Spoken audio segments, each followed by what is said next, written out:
Assalamualaikum dan selamat sejahtera. Saya Aina Najiha binti Abdul Malik, nombor pelajar 17 DAS 21F1028. Saya dan kumpulan saya akan membentangkan tentang faktor masyarakat dan demografi mempengaruhi pembinaan etika dan peradaban di Malaysia.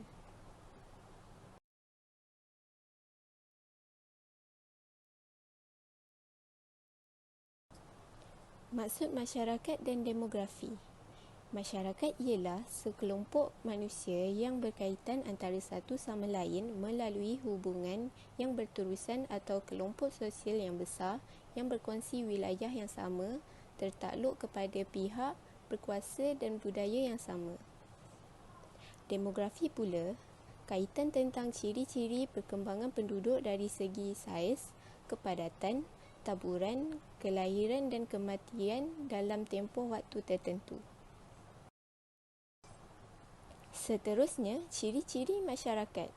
Yang pertama, berkelompok. Yang kedua, berinteraksi. Yang ketiga, terdapat kepimpinan. Yang keempat, melahirkan kebudayaan. Yang kelima, stratifikasi sosial. Dan yang terakhir, mengalami perubahan. Definisi masyarakat majmuk. Masyarakat majmuk bermaksud masyarakat pelbagai kaum adalah merujuk kepada suasana kepelbagaian bangsa yang bersama-sama atau berkongsi hidup dan tinggal dalam sesebuah negara yang sama. Masyarakat majmuk dalam sesebuah negara seperti Malaysia pada kebiasaannya terdiri daripada beberapa kelompok majoriti disusuli oleh etnik lain yang kecil dan kurang berpengaruh. Sekian saja daripada saya dan saya serahkan pembentangan seterusnya kepada rakan kumpulan saya. Terima kasih. Assalamualaikum dan selamat sejahtera. Saya ucapkan kepada Puan Nurwati binti Muhammad Dawam. Saya Hila Imani binti Safarudin dari kelas DAS 1B. Nombor pendaftaran saya 17 DAS 21 F1024. Pada video kali ini, saya akan bentangkan tajuk garis masa masyarakat. Mari kita lihat garis masa masyarakat. Yang pertama, pluraliti. Pluraliti pada abad 13 hingga 15 Masihi. Kita boleh melihat di Kesultanan Melaka yang berlaku secara tanpa paksaan. Yang kedua, masyarakat pluralistik. Masyarakat pluralistik pada tahun 1511 hingga 1957 selepas kedatangan penjajah Eropah dan Inggeris yang berlaku secara paksaan. Yang ketiga, masyarakat Malaysia pada tahun 1957 iaitu kemerdekaan dan wujudnya pluraliti baru. Dua konsep utama ciri-ciri masyarakat Asia Tenggara iaitu pluraliti dan masyarakat pluralistik. Pluraliti ialah kemajmukan ataupun kepelbagaian dan berasimilasi. Bukan itu sahaja, istilah yang digunakan untuk merujuk kepada masyarakat pelbagai bangsa di alam Melayu sebelum kedatangan kuasa-kuasa penjajah iaitu Eropah yang terbentuk melalui proses semula jadi tanpa sebarang rancangan pemaksaan di sebaliknya. Seterusnya, masyarakat pluralistik. Masyarakat pluralistik terbentuk selepas zaman kedatangan penjajah. Penjajah membawa masuk pendatang dari China dan India ke Asia Tenggara untuk kepentingan ekonomi. Masa penjajah menyebabkan mereka gagal berasimilasi dengan penduduk alam sekitar dan sistem sosial, politik dan agama yang wujud di Asia Tenggara. Seterusnya, persamaan pluraliti dan masyarakat pluralistik. Mewujudkan masyarakat pelbagai bangsa seperti Melayu, Cina, India, Eropah dan lain-lain. Kemudian, perbandingan antara pluraliti dan masyarakat pluralistik. Pluraliti melalui proses mula jadi tanpa paksaan dan fleksibel dan datang secara sukarela untuk mencari kehidupan dan kekayaan. Yang seterusnya disertai oleh kaum keluarga dan yang terakhir menjamin ketenangan fikiran dan perasaan para pendatang. Masyarakat pluralistik pula, ia berlaku secara paksaan dan perbezaan. Dan yang kedua, demi kepentingan ekonomi dan politik Inggeris. Dan yang ketiga, tidak disertai oleh mana-mana kaum keluarga. Dan yang terakhir, tidak pernah melupakan negara asal. Seterusnya, kesan pluraliti. Kesan pluraliti yang pertama, sanggup berkahwin dengan penduduk tempatan, dan yang kedua, mengamalkan budaya seharian orang Melayu, dan yang ketiga, mereka berjaya mewujudkan interaksi yang harmoni dengan penduduk alam sekitar dan sistem, dan yang terakhir, amalan dan adat bersam pendatangan diterima oleh penduduk tempatan. Kesan masyarakat pluralistik pula, yang pertama mewujudkan kelompok masyarakat dengan sistem tersendiri, dan yang kedua terasing dengan kelompok lain walaupun di tempat yang sama, dan yang ketiga gagal mengenali antara satu sama lain, dan yang terakhir mereka gagal berasimilasi dengan penduduk alam sekitar dan sistem. Kita lihat pluraliti zaman Kesultanan Melayu Melaka. Pemerintahan.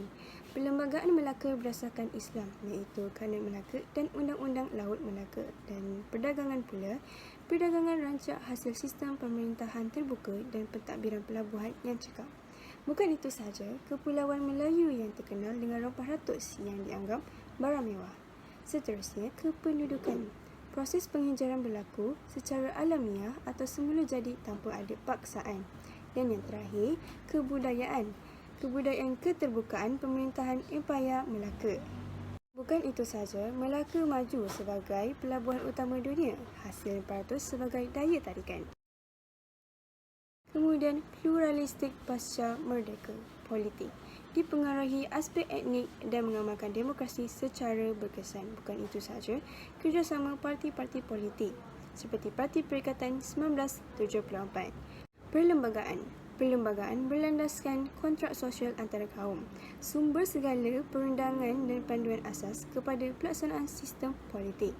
Kemudian, pendidikan. Sistem pendidikan berasaskan keseragaman kurikulum, sukatan mata pelajaran dan orientasi. Ekonomi pula, mereka mengamalkan sistem ekonomi dualisme. Yang pertama, moden. Perdagangan dan perusahaan moden yang tertumpu di bandar, pengurusan dan organisasi moden. Dan yang kedua, pertanian, komuniti padi dan perikanan yang tertumpu di luar bandar dan didominasi Melayu. Itu sahaja daripada saya, Hila Imani binti Safaruddin dari kelas D1B. Terima kasih. Assalamualaikum dan selamat sejahtera. Saya Dina Afiqah binti Syamsuri. Nombor matrik 17-21F1026. Hari ini saya akan menerangkan tahap-tahap hubungan etnik di Malaysia.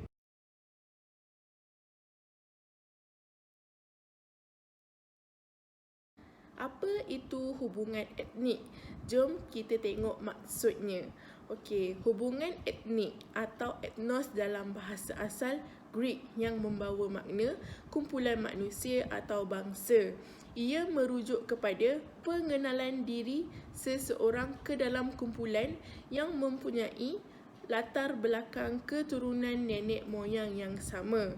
Mereka mempunyai keturunan dari segi sejarah, negara, asal, bahasa, tradisi, budaya, struktur dan sistem nilai.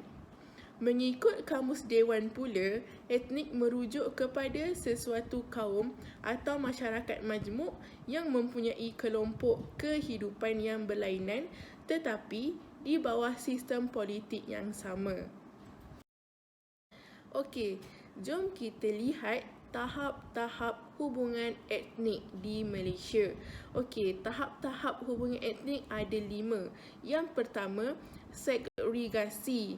Yang kedua, akomodasi. Yang ketiga, akulturasi. Yang keempat, asimilasi. Dan yang kelima, amalgamasi. Okey, jom kita lihat tahap yang pertama, iaitu konsep segregasi. Okey, konsep segregasi yang pertama, pemisahan atau persaingan antara etnik dengan etnik yang lain.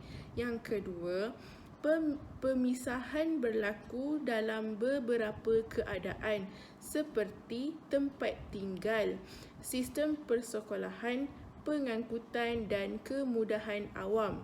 Contohnya, orang di Afrika Selatan menggunakan dasar apartheid. Yang kedua, kita tengok konsep akomodasi.